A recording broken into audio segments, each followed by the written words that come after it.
አብዛኛዎቹ ወጣቶች ጊዜያቸውን በምንድን ነው የሚያጠፉት? በሚጠቅማቸው ነገር አይደለም። በሸሪዓችን ለዲንም ለዱንያው በሚጠቅመን ነገር ጊዜ እንድናጠፋ ታዘናል። ትምህርት ቢማር ሰውየው ሙያ ቢማር፣ አብዛኛዎቹ ግን ሰፈር ይቀመጣሉ። ከዛ በኋላ ከአፋቸው 1 2 3 ሲሉ ቁጭ ብሎ እንደው መቅጃ ደረታቸው ላይ ቢቀመጥላቸውና ማታ ቢሰሙ እውነት እኔ ነኝ ጌታዬ ዘንድ ቁም ብባል መቆሙ የሚያስብል አይነት የከፉ ንግግሮች አላህን ማማረር ምን መኖር ትለዋለ? እኛም እየኖርን ነው ወይ? ማማረር ነው አይደለም? ሸይጣን ምን ብሎ ነበር? አብዛኛዎቹ አመስጋኞች ሆነ አታገኛቸውም ብሎ ለአላህ መልስ የሰጠበት ነው። ምን በማድረግ ከፊታቸውም ከኋላቸውም ከቀኛቸውም ከግራቸውም እመጣለሁ መንገዳቸውም ላይ ቆምባቸዋለሁ፣ አመስጋኞች ሆነው አታገኛቸውም ማለት እንዳለውም ይኸው አብዛኛው ሰው አማራሪ ሆነ። ሌላው 5ኛ ነጥብ ወጣቶች ወንጀላቸውን በአደባባይ ስለመስራታቸውና ስለመናገራቸው ነብዩ ሰለላሁ ዐለይሂ ወሰለም ምን አሉ? ቢስሚላሂር ረህማኒር ረሂም አልሐምዱሊላሂ ረቢል ዓለሚን ወሰላቱ ወሰላሙ ዐላ ረሱሊላህ ወዐላ አሊሂ ወሰህቢሂ አጅመዒን። ኢንሻአላሁ ተዓላ ያው ፊት ለፊቴ አብዛኛዎቻችሁ ወጣቶች ናችሁ፣ 95% በላይ ማለት ይቻላል። ባጭሩ ለመነጋገር የመረጥኩት አርዕስት ባላህ ፈቃድ የወጣቱ ህይወት ይላል። ምክንያቱም አሁን ባለንበት ጊዜ ወንጀል በጣም በአይነታው የተስፋፋበትና የተሰራጨበት ወቅት ላይ ነው ያለው። ወንጀሉ ስልቱን እስኪቀየር ድረስ ማለት ነው። ስለዚህ ባላህ ፈቃድ በመጀመሪያ ነፍሴን ከዛ እናንተን የሚመለከቱ ነጥቦች ስለሆኑ ከቁርአን ከሐዲስ ማስረጃ ስላላቸው ሁሉ ሰው ነፍሱን እዚህ ጥፋት ላይ ሲያገኝ ከዚህ ወንጀል ዛሬውኑ ልቅቅ ብዬ መውጣት አለብኝ ሊል ይገባዋል። የመጀመሪያ ነጥብ የሚሆነው የሆነ ወንጀል ሲሰራ የኛን ሃይማኖት ጠንቅቀው አያውቁትም ሰዎች ራሳቸው ሙስሊሞች ማለት ነው። ምን ይላሉ? እሱ እኮ ተራ ሰው ነው እኮ አንተ ለምን አትተውም ይለዋል። በኢስላም ማለት ነው። በኢስላም የሃይማኖት አባትና ተራው ሰው ተብሎ የሚለያይ አምልኮ የለም። ሁሉም ሰው በቀን 5 መስገድ አለበት። ሁሉም ሰው አላህን መፍራት አለበት። ሰዎች በእውቀታቸው ደረጃ ይለያያሉ እንጂ ሙስሊም የሆነ ሰው ጠቅላላ የኢስላም አምባሳደር ነው። ሃይማኖታችን ኢስላም ይባላል። እኛ ምኖች ነን? ሙስሊሞች ነን። ስለዚህ ሙስሊም ማለት አልኢስቲስላሙ ሊላሂ ቢተውሂድ እጁን ለሸሪዓ የሰጠም አሰጣጡ ደረጃው ይለያያል እንጂ ሁሉ ሰው መተግበር ግዴታው ነው። ነሷራዎችን ብትወስዷቸው ሲማሳድግ እነሱም ህግ ላይ አለ። ጠንከር ያሉትን ስትጠይቋቸው ለምን አትላጅ ለምንድን ነው ማታሳድገው ስትሉ ነው ይሄ የሃይማኖት አባቶች የሚሰሩት ነው ይለዋል። በእኛ ሃይማኖት የሃይማኖት አባት የሚሰራው ሌላው ማህበረሰብ ማይሰራው የሚባል አምልኮ የለም። ሁሉም አምልኮ ይፈጸማል በሁሉም ማለት ነው። ስለዚህ ይሄ የመጀመሪያ ወሳኝ የሆነ ነጥብ ነው በዚህ ዘመን እየተጣሳ ያለ። ለዚህም ሲባል የሆነ ነገር ሲያዩ ምን ይላሉ? አንተ እኮ ሙጠዋ ስለሆንክ ነው ይላሉ። ስለዚህ እኔ ብቻ ነኝ ጌታዬ ዘንድ መቆመው ነው እነሱ አይቆሙም ነው። ጌታው ዘንድ ቆማለሁ ያለ ሰው በጠቅላላ ምን ይጠበቅበታል? ለጌታው በታዘዘው መልክ ነብዩ ሰለላሁ ዐለይሂ ወሰለም ማሳዩት መልክ ስራዎችን በጠቅላላ ፈጽሞ መገኘት አለበት። ለዛም ነው ሶሻል ሚዲያም ላይ ይሁን በየቦታው ሙስሊሞች ናቸው ግን ኢስላምን የሚጋጭ መልእክት አፈንጋጭ መልእክት ሲስተላለፍ መታየው ምን እየተባለ ነው? እኔ እኮ ፕራክቲሽነር አይደለሁም ማለት ነው። እኔ ተግባሪ አይደለሁም ሙስሊም ነኝ እንጂ አልተገብርም። ሰምታችኋል አይደለ? ሙስሊም ነኝ አለች አንዷ እህት ለምሳሌ። ከዛ ምን አለች? ልጅ እፈልጋለሁ አለች። ልጅ መፈልገው ግን ያለ ባል ነው አለች። አያችሁ አሁን እኛ ምን ውስጥ መሰለና የወደቅነው? ሙስሊም ናት፣ ታዋቂ ናት፣ ሚዲያ ላይ ወጣ ነው ደግሞ በጓዳም አይደለም ሙስሊም ነኝ ትላለች፣ አልካደችም እስካሁን። ግን ልጅ እፈልጋለሁ ምን አይነት ልጅ? ያለ ባል ነው የምፈልገው፣ ባል አልፈልግም። ስለዚህ ምን አለ ማለት ነው? በመጀመሪያው ነጥብ አማካኝነት ኢስላምንና ሙስሊሞችን ለመነጣጠል መሞከር ለሰይጣን እጅ መስጠት ማለት ነው። ስለዚህ በእኛ ሃይማኖት ቢያንስ ሰው ወንጀል አይሰራም አይባልም። ኢስላምን ግን ወክሎ ነውና እያንዳንዱ ሙስሊም የሚንቀሳቀሰው ከምላሱም የሚወጣው በሰውነቱ የሚተገብረው ልብ ሊል ይገባል፣ ሊያጤን ይገባል። አንዳንድ ወንጀሎች አንድ ሰው ላይ አይቀሩ። ከዛ በኋላ ሰዎች በሰሩት ቁጥር ያ ግለሰብ የዛ ወንጀል ይሄን ወንጀል የጀመረው ሰው ምን ይባላል ማለት ነው? ከሱ በኋላ ለሚሰሩት ወንጀሎች ሁሉ ከነሱ ላይ ሳይቀነስ የወንጀሉ ኮፒ ነፍሱ ይመጣለታል። ለዚህ ምሳሌያችን ነብዩ ሰለላሁ ዐለይሂ ወሰለም የአደም አለይሂ ሰላም 2 ወንድ ልጆች አንደኛውን በበደል ሲገለው ምን አሉ? ከዚህ ከገዳዩ ላይ ወንጀል ሳይቀነስ መቼ በዚህ ዘመን በየትኛውም ዘመን የሰው ደም ሲፈስ ደሙን ካፈሰሰው ሰውዬ ሳይቀነስ ለመጀመሪያ ጊዜ የአደምን ያኛው ልጅ የገደለው ገዳይ ለሱ ወንጀሉ ኮፒ ይሄድለታል አሉ። ስለዚህ ማንኛውም ሙስሊም ሚዲያ ስለሆነ ዛሬ ለኸይርም ሚዲያ አለ፣ ለሸርም ሚዲያ አለ። ሚዲያ ግን አብዛኛው ሰው እየተጠቀመበት ያለው ለምንድን ነው? ለሸር ነው። ስለዚህ የሙስሊም አምባሳደር ነውና ምን እንደሚሰራ ምን እንደሚናገር ጠንቅቆ ሊያውቅ ይገባዋል። አለበለዚያ ሞቶ እንኳን ምን አይልም፣ ከዚች ነገር መውጣት አይችልም። ለዚህ ማስረጃችን ቅርብ ጊዜ አንድ ሙስሊም ወንድም ሞቶ ነበር። ቲክቶከር ነው፣ ዘፈንም ይዘፍናል፣ አላህ ይተውለት፣ ሌላም ነገር ይናገራል። ሲሞት ሰዎች ሁሉ ደነገጡ። ምን አስደነገጣቸው? ኸይር ቢሆን ኖሮ ይደነግጡ ነበር? ከዛ ታዋቂ ቲክቶከሮች ሁሉ ምን እስኪሉ ድረስ በአላህ ስም ይዘናችኋል፣ የዚህ ልጅ አካውንት በራሱ ጊዜ ዲአክቲቬት እንዲሆን ሼርም እንዳታደርጉ ቱትም እንዳታደርጉለት ተባለ። አየህ አይደለ? ስትሞት እንኳን ቲክቶክ ይሄ ሰው ሞቷል ከወንጀል ላይ ስለነበረ አካውንቱን ልትጋለጥ አይልም። ወንጀል ይቀጥላል ማለት ነው። ሞተም እንደ ጭራ ይከተላል ማለት ነው። ስለዚህ የሚዲያው ትውልድ በጣም ራሱ ሊጠነቀቅ ይገባዋል። ምንድነው ፖስት ማደርገው? ከሞትኩ በኋላ ኸይር ሆኖ የሚመጣልኝ ወይንስ ሸር ሆኖ የሚለው ሊያቅ ይገባዋል። ስለዚህ እኛ ሙስሊሞች ሃይማኖታችን ኢስላም ነው። እኛና እስልምና የተሳሰርንን የትም ቦታ እንሂድ። ቁል ኢነ ሰላቲ ወኑሱኪ ወመሕያየ ወመማቲ በል አላቸው ነቢዩ ሰለላሁ ዐለይሂ ወሰለም። ስግደቴ፣ እርዴ፣ ህይወታችን የትም ቦታ ቀበሌ ይሁን ኢትዮጵያ ይሁን ከኢትዮጵያ ውጭ ይሁን ሚዲያ ላይ ይሁን ከሚዲያ ውጭ ይሁን ኢስላም ያዘዘውን እንጂ ከዛ ውጭ በፍጹም ሊሆን አይገባው። የመጀመሪያ መስተካከል ያለበት ነጥብ ነው። ሁለተኛ ወጣቱ በትልቅ ዕውቀት ማነስ ውስጥ ገብቷል። ነቢዩ ሰለላሁ ዐለይሂ ወሰለም የዕውቀትን ደረጃ በጣም ጠቅሰውልን። ምክንያቱም ጌታ አላሁ ሱብሓነሁ ወተዓላ በዕውቀት ቢሆን እንጂ ሊመለክ አይችልም። አረብ ነው። እሳቸው ፊት ለፊት መጣ፣ ሰላትን ሰገደ። ምን አለ? ስገድ አልሰገድክምና አለ። ተመለስ፣ ስገድ አልሰገድክም። አሁን ሸሪዓው ጠፍቶት ነው እንዳይባል አረብ ነው፣ አይቷቸዋል በተግባር ሲሰሩት። ግን እሳቸው በሰገዱት መንገድ አልሰራው። ተነስ፣ ድገም፣ ስገድ አልሰገድክምና ሰገደ። አሁንም ደገሙለት፣ ተነስ፣ ድገም፣ ስገድ አልሰገድክምና። አሁንም ተነሳ፣ ተነስ፣ ድገም፣ ስገድ አልሰገድክምና። ስንት ጊዜ? 3 ጊዜ። ምን አላቸው? የአላህ መልእክተኛ ሆይ ከዚህ በላይ አልችልም፣ አሳዩኝ አላቸው። ሐታ ሰላት ማለት ነው። ዛሬ ምን ላይ ደርሰናል መሰላችሁ ወንድሞቻችን? እስቲ ይሄን ስሙት እናንተው ራሳችሁ። በሙሐባ በጣም ቢዚ ካደረገ ጥላቻ ጊዜ ነው። ማለት አልጠላውም ትላለች። አልጠላውም ስትል ምን ማለት ነው? አላህን በመውደድ በጣም ቢዚ ነኝና እርሱን አጠላበት ጊዜ የለኝ እና ምንድነው ካልገባችሁ ልጁ የተናገረውን ነገር ያው ታዩት ዘንድ ቀስ አድርጌ ላሳያችሁ። ወጣት ነው። በዚህ እድሜው ጣት እየቃመ ጥርሱ ሊረግፍ ደርሷል። የሀድራ ሰው ነው እሱ። ምንድነው ያለው? አሁን በጣም ራቢያ ተላደውያ የምትባለዋ ሴት እሱ ማምኖበት ነው የሚደግመው። ምን ትላለች? ሰይጣንን አትጠላውም ማለት። ሰይጣንን ማትጠላበት ምክንያት ደግሞ ሲናገር አላህዬን በመውደድ በጣም ቢዚ ስለሆንኩኝ ሰይጣንን መጠላበት ጊዜ የለኝም። ይሄ የመሃይምነት ጥግ ነው አይደለም? የእስልምና ትልቁ መሰረቱ ማንን መጥላት ነው? ሰይጣንን መጥላት ነው። እንድንጠላው ያዘዘን ማን ነው? አላሁ ሱብሓነሁ ወተዓላ ሁወ አዱውያና፣ እሱ እኮ የኔ ጠላት ነው አለ። ወአዱውኩም፣ የእናንተም ጠላት ነው። ፈተኺዱሁ፣ ያዙት፣ አዱዋ ጠላት አድርጋችሁ ያዙት አለ። ዛሬ ትውልዱ የት ደርሷል? ሚዲያ ላይ እንግዲህ አሁን ይሄ ልጅ ይሄንን ነገር ለቋል። ይበጀዋል? አላህ ፊት ወንድሞቼ ይበጀዋል? አይበጀው። ሌላው ደግሞ መጣ። ሸሪዓን ነው እንግዲህ አሁን እሱ ማስፋፋት የፈለገው። ለነብዩ ፍቅር አለው እና ጸጉሩን አሳድጎታል። ግን ልክ ሴቶች ካስክ ምናምን ቢጎዲን ተጠቅልለው እንደሚተኩሱት ተተኩሶ አቡጀዲ ልብስ ደግሞ ለብሶ እንጨት ይዞ ልክ ጂሰስ ፊልም ምናምን እንደሚባለው ከዘራ ይዞ ባህሩን ማን ባሻገረኝ መዲና ጉዳይ ነበረኝ ይላል። ምን ማለት ነው? መዲና ማለት ማን ነው? ነብዩ የተቀበሩበት አይደለ? እሳቸው ጋር ጉዳይ ያለውና ቀይ ባህርን የሚያሻግረው ፈለገ። በሱ ቤት ወደ ዲን መጠጋቱ ነው። ልብ በሉ።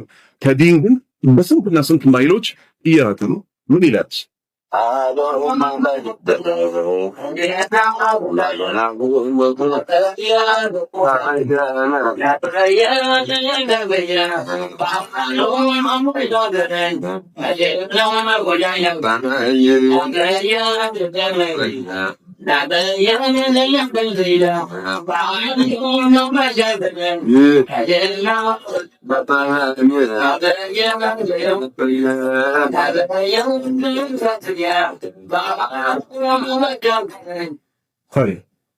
ያው ያያችሁ አሁን ላይ ከዚህ ሰውዬ በላይ ደግሞ ማን ያሳዝነኛል? እሱን እየተንከራተተ የሚቀርጠው ሌላ ወንድማችንም ያሳዝነኛል። ምክንያቱም የሰላት አርካን አይደለም የሚቀርጠው፣ ሌሎች ነገሮችን አይደለም የሚቀርጸው። ምን እየቀረጠ ነው ያለው? ይሄ ልጅ ጃጃለ አብሮ መሬት ላይ ሲተኛ አለ። ረጅም ነው፣ አሳጥሬ ነው ያሳየኋችሁ። መሬት ላይ ይተኛል። በቃ በጣም ተክዟል በነብዩ ፍቅር የተገዘ ሰው። እሳቸው ሸሪዓ ላይ ይቆማል አይቆምም? ወንድሞቼ ሌላ ክሊፑ ላይ ደግሞ እየነጠረ ይሄዳል ማለት ነው። እንመጣበታለን ዛሬ። እነዚህ አርስቶች የመጨረሻ አርስት አደገኛ መሆናቸውን የቶቱ መሬት ላይ እየነጠረ መሄድ እንደ ቪዲዮን ጨምርና ከዛ ወደ ትምህርቱ እንመለሳለን። አንዲት ላም ኮሬ ብላኝ ስትበላ ሳራ ላይ ወጣ በንዳት ወጣ አብራ ወንዳ ወራዩ እንደሚያጅብ ነገር ለዛ ተቆንቶና ጨካኔ ጎንደር ወሏን ሊሏት ሞተት ወረውረው ተጠራ ወይ ባለም የወደይ ነገር ለማለገጅ ሰደዱላት ብር ሐውበይ ያወት ሐቆም እንዳይቀር አየው ያላ ተራ ተባሮቹ ጋር አያል ጉዲዛ ላይ ደፍተባ ጎንደር ድር በየጊዜ ተው ይከረ እንዲያችኋለሁ። ይሄ ሚዲያ ከመጣ በኋላ ይሄ ሶሻል ሚዲያ ሰው ወደ አላህ ዘንድ የሚያቀርበውን ነገር ብቻና ብቻ ከለቀቀ እንጂ ነጃ የሚወጣው ከዛ ውጭ ክስረት ላይ ነው አይደል የሚሆነው። ሁለቱንም ወጣቶች ያዋቸው እድሜያቸው ትንሽ ነው አይደል? ዲን ቁጭ ብለው የሚማሩበት ጊዜ ላይ ነው አይደል ያሉት። በእነሱ ቤት አሁን ምን እንደሚሉ ራሱ ያላወቁበት ምክንያት ለምንድን ነው? መሀይሞች ስለሆኑ። መሀይምነት በጣም ይጎዳል። ምንድነው ያሉት? አንዲት ላም ኮሬብ ላይ ስትበላ ሳር አንድ መጥፎ ሰው አለ። ይሄን መንዙማ ያለው የኢትዮጵያ ሙስሊሞችን አቂዳቸውን ለረጅም ዘመን ያበላሸ ሰው። የሱን ደግሞ ሊፕ ሲንኪንግ የሚባል አለ። እነሱ ግን በራሳቸው ድምጽ እያሉ አንዲት ላም ኮሬብ ላይ ስትበላ ሳር ማለት ወሎ ነው። ወሎ ላይ ሳር ስትበላ አንድ ላም በእናቱ ቀብር ማለት ሻሊ ጎንደር ይባላል። እዚህ ታሪክ ላይ የተጠቀሰው ሰውየው ጎንደር ነው የነበረው። በእናቱ ቀብር ላይ የሆነች ላም ሄዳ ሳር ስለበላች ከዛ ተቆጡና ሻሊ ጎንደር ሆዶን ቢሏት ሞተች። ወርወረው ጠጠር አለ። ድንጋይ ወርወረው ከጎንደር ወሎ ያለችው ላም ምንም ባላጠፋችበት በእናቴ ቀብር በኩል አልፍሻል ብሎ ገደላት። ይሄንን እኮ አሁን ሸር ነው እኮ አይደል? እንደ እውነት ከሆነ አይሆንም እንጂ አበደን። ከዛ ምን ነው አይባልም። የወልይ ነገር እሳቸው እኮ ያያሉ። ለምን ገደላችሁ አይባሉም። ወልይ ናቸው እያሉ ነው። አሁን በዚህ እድሜያቸው እነዚህ ወጣቶች ሸሪዓቸውን ካልተማሩ ልክ ያኛው ወጣት ሰይጣንን የምንጠላበት ጊዜ የለንም። በጣም በሚገርም ሁኔታ ግን እኛን የሚጠሉበት ጊዜ ያላቸው፣ ሰይጣንን የሚጠሉበት ጊዜ የላቸው። እኛን የሚጠሉበት ግን ጊዜ ያላቸው። ምን ይላሉ? ሌት ተቀን ወሃቢዮች የነብዩ ጠላቶች እኛን በመጥላት ላይ ጊዜ ያላቸው። ዋናውን ሰይጣን አላህ ጥሉት ያለውን ደግሞ የሚጠሉበት ጊዜ የላቸው። ስለዚህ ከመሀይምነት ልንወጣ ይገባናል። ሶስተኛ ነጥብ ሞትን መርሳት ማለት ብዙ ወጣት ስለሞት ጠይቀው 17፣ 18፣ 19 ዓመቱ ሲሆን የሚያውቀው ይሁኑ በቃ እድሜያቸው የሄዱ ሰዎች ብቻ እንደሚሞቱ ተግባሩ የሚያስይዘው እኮ ያ ነው። ምን ይላል በአፉ? one day we all going to die ይላል። ምማን ሁላችንም እኮ አንድ ቀን እንሞታለን። እሺ ታዲያ አንድ ቀን ሞታለህ ያለ ሰው ለሞት ይዘጋጅላታል አይዘጋጅላትም? አላሁ ሱብሓነሁ ወተዓላ ምን አለ? ያ አዩሀ الذين آمنوا اتقوا الله እናንተ ያመናችሁ ሰዎች ሆይ አላህን ፍሩት። ወልተንዙር ነፍሱን እያንዳንዷ ነፍስ ትመልከት ማቀደመት ሊገድ ለነገ ያስቀደመችውን ለመቼ ከሞት በኋላ ላለው ህይወት ያስቀደመችውን ትመልከታል። ወተቁላህ አላህን ፍሩ። ኢነላህ ኸቢሩን ቢማ ተዕመሉን አላህ እኮ በምትሰሩት ጉዳይ ውስጥ አዋቂ ነው አለ። እኛ ጋር ግን ያለው ጉዳይ ይሄ አይደለም። ወጣቶች በጣም በማይረባ ቆሻሻ ነገር ሲጨማለቁ የምታያቸው ወንጀል እንደሆነ እያወቁ ሁሉ ምን ስለሆነ ነው? የሆነ ጊዜ እንተውብታለን። መቼ ነው ጊዜው? መቼ ነው? ገራሚ ወንጀሎች። ድሮም እኮ ወንጀል ነበር። ልብ በለው። የድሮውን ወንጀል ካሁኑ ምን ይለየዋል? ድሮ የምትሰራው እዛው ሰፈር ውስጥ ነው። ዛሬ ኦንላይን ይሰራል፣ ለኸልቁ ይደርሳል። በምን ታድነዋለህ ወንድሜ? የመጨረሻ አስፈሪና ከባድ የሆነ ጊዜ ላይ ነው ያለነው። አራተኛ ነጥብ ጊዜን ያላግባብ ማባከን። ነብዩ ሰለላሁ ዐለይሂ ወሰለም ምን አሉ? አንድ ባሪያ ስለ አራት ነገር ሳይጠየቅ ታፋውን አያንቀሳቅስም አሉ። ስለምን? አንደኛ ጊዜውን በምን እንዳጠፋ ሳይጠየቅ እግሩ መንቀሳቀስ አይችልም አለ። አብዛኛዎቹ ወጣቶች ጊዜያቸውን በምንድን ነው የሚያጠፉት? በሚጠቅማቸው ነገር አይደለም። በሸሪዓችን ለዲንም ለዱንያው በሚጠቅመን ነገር ጊዜ እንድናጠፋ ታዘናል። ትምህርት ቢማር ሰውየው ሙያ ቢማር። አብዛኛዎቹ ግን ሰፈር ይቀመጣሉ። ከዛ በኋላ ከአፋቸው 1፣ 2፣ 3 ሲሉ ቁጭ ብሎ እንደው መቅጃ ደረታቸው ላይ ቢቀመጥላቸውና ማታ ቢሰሙ እውነት እኔ ነኝ ወይ ጌታዬ ዘንድ ቁም ብባል መቆሙ የሚያስብል አይነት የከፉ ንግግሮች። አላህን ማማረር ምን መኖር ትለዋለህ? እኛም እየኖርን ነው ወይ? ማማረር ነው አይደለም? ሸይጣን ምን ብሎ ነበር? አብዛኛዎቹ አመስጋኞች ሆነ አታገኛቸውም ብሎ ለአላህ መልስ የሰጠበት ነው። ምን በማድረግ ከፊታቸውም ከኋላቸውም ከቀኛቸውም ከግራቸውም እመጣለሁ መንገዳቸውም ላይ እቆምባቸዋለሁ አመስጋኞች ሆነው አታገኛቸውም ማለት እንዳለውም ይኸው አብዛኛው ሰው አማራሪ ሆነ። ሌላው አምስተኛ ነጥብ ወጣቶች ወንጀላቸውን በአደባባይ ስለመስራታቸውና ስለመናገራቸው ነብዩ ሰለላሁ ዐለይሂ ወሰለም ምን አሉ? የኔ ኡመቶች ሁሉ ወንጀል ይማራል፣ ወንጀሉን ግልጽ የሚያውቀው ሰው ሲቀር። ሐዲሱን ሙሉን እናንብበው። عن أبي هريرة رضي الله عنه أن رسول الله صلى الله عليه وسلم قال كأبا هريرة تيزو يا الله ملكتني الله صلاة النسلام برساتو ليه اندي هالو كل أمتي يندندو هزبي معافا بالله يقرب بالالالو إلا المجاهرين وانجلون جلس ميوت أو سوسيكر جلس أتاوت أو نجي الله سبحانه وتعالى من يدرجة يعني وانجل يقري لله وإن من المجاهرة وانجلن جلس كما وطعتو سكبو يقبالالو أي عمل الرجل بالسبق ليسرانو بالليل عملا بلليتو كفل وانجل يسران بلليت كفل مالت ببزا وانجل مش شفنبتنا ولا لا سويو بماتا بيسرا لك اندكن يهولو سويا يوان ايو مر متت بيت بيهد بيچ اكبر يميسراون بيسرا نغر ግን ثم يصبح استكو يا نغالمان ወንጀል ፈጻሚው وقد ستره الله عليه الله እሱ ወንጀሉን ሰትሮለት ሲያበቃ فيقول ይላል ደሞ እሱ በተራው ያ ፉላን ተነስጋ በያ ከች በይስቲ የማታው ውሎ ምን እንደሚመስል እስቲ ልዘርዝርልሽ። እሺ አመይቱል ባሪሃተ ትላንት ማታኮ ከዳ ወከዳ እንደዚህ ያደርገ እንትን ቤት ሄደን እንትና ጋር ቃጤራ ከመን እዚህ ቤት እንዲገብተን ዱብቴ ስንጫወት ማታኮ መሽቶብን የማታው ቀን ፋራ የሆነ ስለሚመስለው ምን በማድረጉ የሰራውን ወንጀል ባለመናገሩ ምን ስለሚመስለው ወንጀል አስሉ ምን ነበር ያታፍራል አይደል? አላህ ማመጥ ያሳፍራል አይደል? ይሄን የሚባል ነበር አይደል? እሱ ግን ዝም አይልም። ማይም ነው። መጀመሪያ ላይ የነበረው በሽታችን ምን ነበር ያልኩት? ማይምነት አይደለ? ከዛ ጓደኞቹን ይጠራና አልሰው አረከኝ እንዴ እኔ ኮንትና የነበረች እሷ ደበረችኝ ተነገልኳትና አሁን ደግሞ አንዷን እያጠብኳት ነው ይላል። እሷ ደግሞ ትመጣና ሌላኛዋ እሱን ታስለቅሰዋለች። ያቺን በተራዋ ምን ትላለች? አቡ ዝም ብሎ ሞዛዛ ነገር ነው እሱን ዳምፓረኩትና እንትናን ጭኘዋለሁ ትላለች። የወጣቱ ህይወት ይሄ ነው አይደል? ይሄ ነው አይደል? የወጣቱ ህይወት ይሄ ነው። ነብዩ ሰለላሁ ዐለይሂ ወሰለም ያ ፉላን ጓደኞቹን ይጠራቸዋል። አሚልቱል ባሪሃተ ትላንት ማታኮ ከዳ ወከዳ ይሄን ሰራ ወቀድ በእርግጥ ባተ አንግቶ ነበረ የስተሩሁ ረቡ አላህ ግን ሰትሮለት አንግቶ ነበረ። እሱስ ወይስቢሁ አነጋኮ የክሺፉ ይገላልጥ ስትረላሂ አን አላህ የሰተረለትን ይገላልጠው ያወጣው ጀመረ። ስለዚህ ወንድሞቼ ይሄ በተሰራ ወንጀል ነው አይደል? አንገት በሚያስደፍተው አንገት አልተፋሰነል ነው። እሺ ላይ ብንገናኝ ሚሉት ምን በላል? ላይ ብንገናኝ ዛሬ ማታ እንትን ዘሮችን እናስገባላቸዋለን እንደቁስላቸዋለን ብለው ሚዲያ ላይ በዚህ ዘር በኩል ያሉ ይሰለፋል። እናንተ ማለት እንደዚህ አድርጎ ሰው ለሰው በማይናገርበት መልክ ሙልጭ አድርጎ ይሰድባቸዋል። እናታቸው ሁሉ አትቀርም። እናታችሁ እንዲቱ ምናምን ስታዩ ሙስሊም ነው። መጀመሪያ ላይ ምን አልኳችሁ? እያንዳንዱ ሙስሊም የኢስላም አምባሳደር ነው። ማንም ከማንም ሳይለይ ብለናል። ከዛ የዚህኛው ዘሮች ደግሞ እንገናኝ ለእንትና ደርቢ መልስ ይሰጠዋል ብለው ደግሞ መታራቸው ይገባሉ ላይ። ከዛ ያቺ ኦንላይን ትቀመጣለች። ኸይር ይሰራ የመጨረሻ አሪፍ ወቅት ላይ ነው ያለነው። ቤት ተቀምጠ ዓለም ላይ ያደርስልሃል። ኢኽላስ ካለ በዛ ሁሉ ትመነዳለህ። ሸረኞች ግን ወየውላቸው ባለንበት ዘመን ለምን ገብቶ ተሳደቀው ያ ሁሉ ሰው ምን አሉ ነብዩ ሰለላሁ ዐለይሂ ወሰለም ለአን አላህ መን ለዐነ ዋሊደይ አባት እናቶቹን የሚራገም የሚሳደብ የሆነ ሰው አላህ ረግሞታል። ሷሃባዎች ግራ ቢገባቸው ጠየቁ፣ እንዴት ነው አንድ ሰው እናትና አባቱን የሚሳደበውና የሚራገመው? የአላህ መልእክተኛ ሰለላሁ ዐለይሂ ወሰለም ምን አሉ? ግለሰቡ የሌሎች ሰዎችን እናትና አባት ይሳደባል፣ ይራገማል። ያንተው ይባልለትና እናትና አባቱን ይሰድባል። ሚዲያ ላይ ወጥቶ እናንተ እንትን ዘሮች እናት እንደዚህ የሆነች አባት ላይ እንደዚህ የሆነ ምናምን ይላል።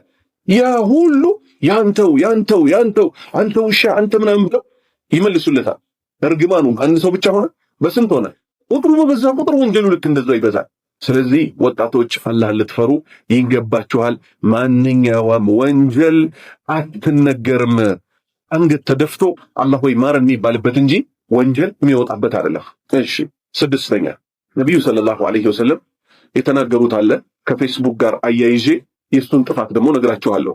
عن أبي هريرة رضي الله عنه أن رسول الله صلى الله عليه وسلم قال إن الله تجاوز عن أمتي ما حدثت به أنفسها ما لم تعمل أو تتكلم متفق عليه ترجو أبا هريرة الله ملكا مسراتون يولد الله تونا أن رسول الله يا الله ملك تنيا صلى الله عليه وسلم قال يا الله صلاة والسلام برساتون ليهون ديالو إن الله كو تجاوز يقرب الوعد عن أمتي كهزموتي ما حدثت متوراتشو يهونتشو به أنفسها ውስጣቸው ነፍሳቸው የሚወሰውሳቸው የሆነውን እኮ አላህ ይቅር ብሏል። በነፍስ ውስጥ ያለን ውጥዋስ ምን እስከሆነ ድረስ ማለም ተዕመል እስካልሰሩ ድረስ አው ተተከለም ወይንም እስካልተናገሩበት ድረስ አለ።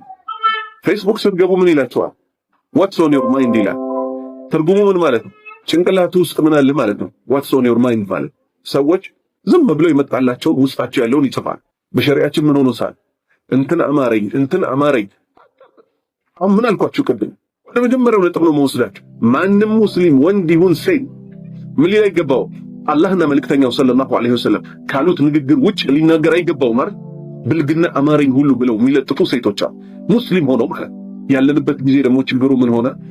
ጁምዓና ረመዳን ለየት ያለ ሰው መሆን፣ ከዛ ውጭ ደግሞ ሌሎቹ ቀናቶች የአምልኮ ቀን አይደሉም የተባለ ይመስል ልክ ጁምዓ ሲደርስ ሰሉ ዐለል ሐቢብ የሚል ፖስት ታያለ። ምን ማለት ነው? ነብዩ ላይ ሰለዋት አውርድ ይላል። ሮብ ቀን፣ ሐሙስ ቀን፣ ቅዳሜ ቀን ደግሞ ሲሆን እንትን አማረኝ ብላ ፖስት ታደርጋለች። ብልግና ነው እና ስለሆነ ማለት ናገረው መስጂዱ።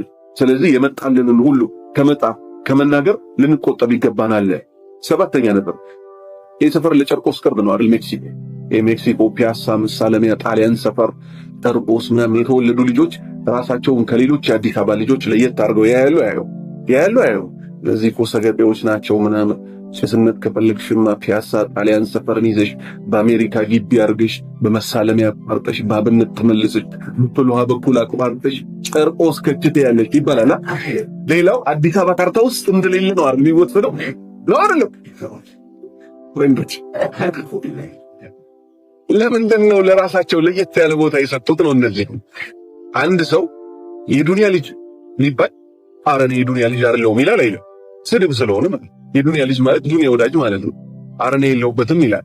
የአራዳ ልጅ ግን ሲባል ይሄም ይላል። ግን የእውነት አራዳ ነው? እዚህ አካባቢ ያሉ አብዛኛዎቹ ወጣቶች በጣም ጥቂቶች ሲቀሩ ፋራዎች ናቸው አይደል? በደንብ ፋራዎች ናቸው።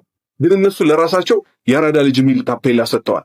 አንዴ ደግሞ ነገሮች ከተገለበጡበት በኋላ እየተሰደብኩ ሁሉ በቃ አሪፍ ነገር ነው የሚመስል ጀለት ይላል። እንግሊዝኛ ነው ጀለት ማለት ምቀኛ ማለት ነው። ትክክለኛውን ትርጉም እኮ ነው የሰጡት። ምን ሲሉ አንተ አላህን በመፍራት ላይ ማይቆሰቆስህ ጓደኛ ምቀኛ ነው አይደል? እነሱ ግን ጀለስ ሲባሉ ይመቻቸዋል። በያ ይላሉ። ስለዚህ ምንድነው የሚባሉትን ነገሮች እናውቃቸዋለን ወይ?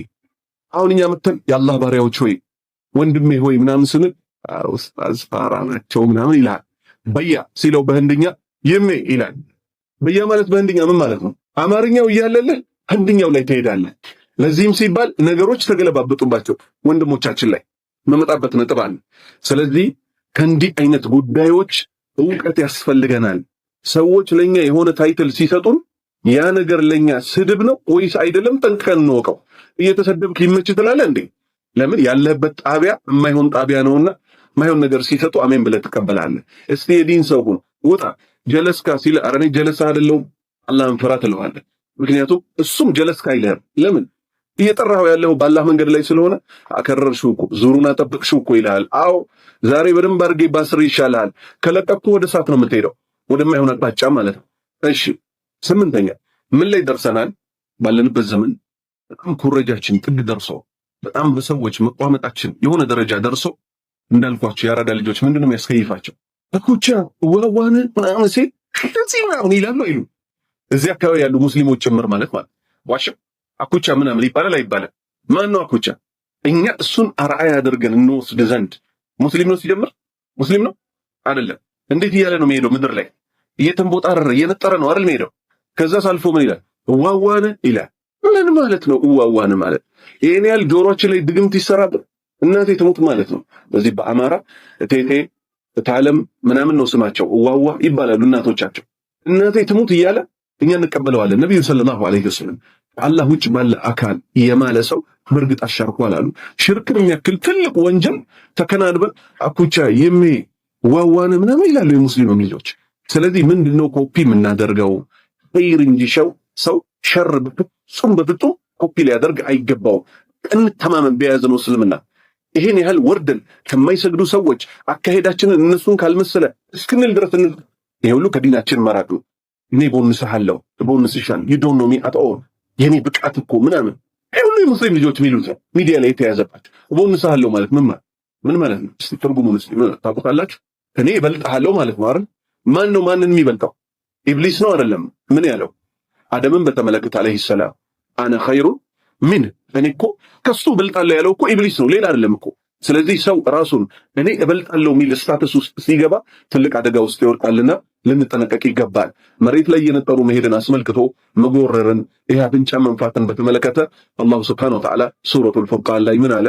ወዒባዱ ረሕማን የአዛኙ የአላህ ባሪያዎች እኮ አለዚነ እነሱ እኮ የምሹነ ዐለል አርድ በምድር ላይ ሲሄዱ ሀውነን የተናነሱ ሆነው ይሄዳሉ። ወኢዛ ኻጠበሁሙል ጃሂሉን መሀይማን ቢሰድቧቸው ቢወርፏቸው ለእነሱ የማይገባን ቃል ቢያናገሯቸው እነሱ መልስ አይሰጡ። ቃሉ ይላሉ ሰላማ ቻው ብለው ጥለው ይሄዳሉ እንጂ አፍም አይካፈቱም ከዱርዬና ከባለጌው ጋር ሁሉ። አላሁ ሱብሓነሁ ወተዓላ ሌላ ሱራ ላይ ደግሞ ሱረቱል ሉቅማን ላይ ምን አለ?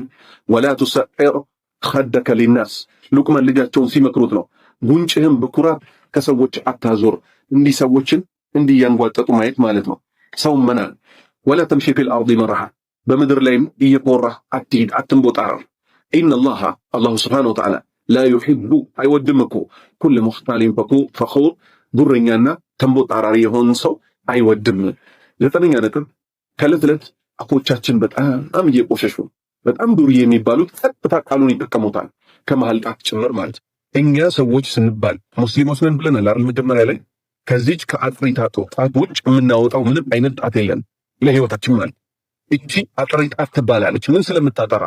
አሽሀዱ አላ ኢላሃ ኢላላህ ከአላህ በስተቀር የሚመለክ አምላክ የለም ብለን የምናጠራባት ከአውራ ጣት ቀጥሎ ያለችው ሁለተኛዋ ጣት ናት።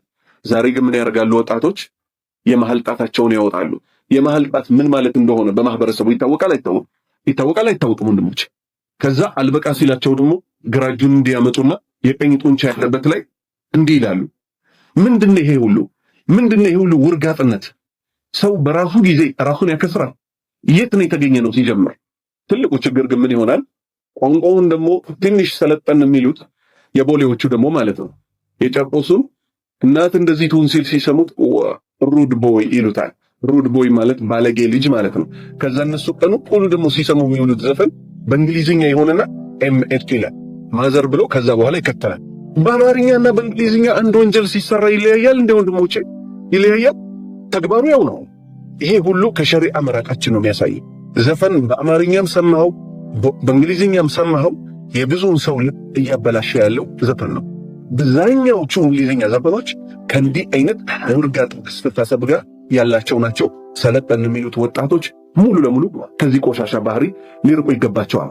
10ኛ ነጥብ ዘፋኞች ጋር አክተሮች ጋር በጣም ልባችን ስለተንጠለጠለ ሲሞቱ ሁሉ አህመድ ተማም ሙሐመድ አብደላህ ሚል ፕሮፋይል ታይና ጥበቡ እለህን ሞት በጣም አዝነናል። ጥበቡ አውቃች ዘፋኝ ሲሞት RIP ማለት እንግሊዝኛው ሲተረጎም ሬስት ኢን ፒስ ማለት ነው። በሰላም ነፍስ ትርጋ። ዘፋኙ ነው ልብ በል ለዲን ምንም አይነት አስተዋጽኦ ያላደረገው ነብዩ ሰለላሁ ዐለይሂ ወሰለም አጎታቸው አቡ ጣሊብ ለእስልምና አስተዋጽኦ አድርጓል አላደረገም? እሳቸውን ደግፏል አልደገፈም? ከመሆኑ ጋር ሲሞት እስትግፋር ሊያደርጉ ፈለጉ።